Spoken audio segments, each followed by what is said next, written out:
ময়মনসিংহে বিজয় দিবসের আনুষ্ঠানিকতা নিয়ে জানাতে যোগ দিচ্ছেন রিপোর্টার ওবায়দুল হক। সরাসরি যাচ্ছি তার কাছে।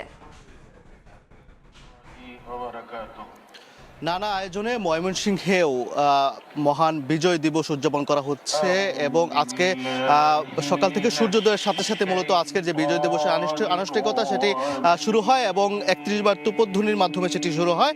পরবর্তীতে আমরা দেখেছি যে মহান মুক্তিযুদ্ধের বীর শহীদদের শ্রদ্ধা নিবেদনের মাধ্যমে আসলে সর্বস্তরের মানুষ বীর শহীদদের স্মরণ করে। আমি এখন আছি ময়মনসিংহ জেলা স্টেডিয়ামে। এখানে যে শ্রদ্ধা নিবেদন শেষে যে কুচকাওয়াজের যে আয়োজন সেটি কিন্তু ইতিমধ্যে শুরু হয়েছে এবং আমরা দেখতে পাচ্ছি যে কোরআন তেলাওয়াতের মাধ্যমে এই কুচকাওয়াজ শুরু হয়েছে এবং এই কুচকাওয়াজে অংশ নিতে কিন্তু এখানে বাংলাদেশ পুলিশ, আনসার ও গ্রাম প্রতিরক্ষা বাহিনী, কারারক্ষী, ফায়ার সার্ভিস এবং আনন্দমোহন কলেজ বিএনসিসি, এছাড়াও রয়েছে গার্লস গাইড সহ বিভিন্ন শিক্ষা প্রতিষ্ঠানের যারা বিএনসিসির যারা সদস্য রয়েছে তারা কিন্তু এখানে কুচকাওয়াজের জন্য কিন্তু হাজির হয়েছেন এবং কোরআন তেলাওয়াত শেষে এখানে জাতীয় সঙ্গীত এবং পরবর্তীতে পতাকা এবং বেলুন উত্তোলনের মধ্য দিয়ে এই কুচকাওয়াজ আনুষ্ঠানিকতা শুরু হবে। এখানে বিভাগীয় কমিশনার, জেলা প্রশাসন, ডিআইজি, পুলিশ সুপার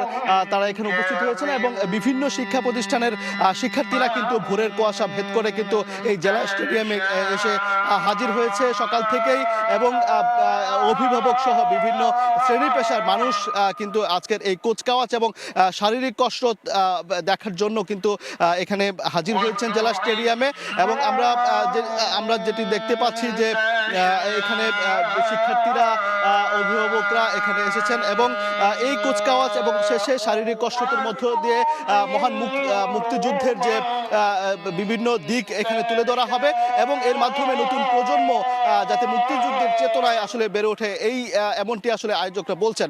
তো এই ছিল ময়মনসিংহের জেলা স্টেডিয়াম থেকে কুচকাওয়াজের সবশেষ খবরাখবর। সরাসরি যুক্ত ছিলাম ময়মনসিংহে।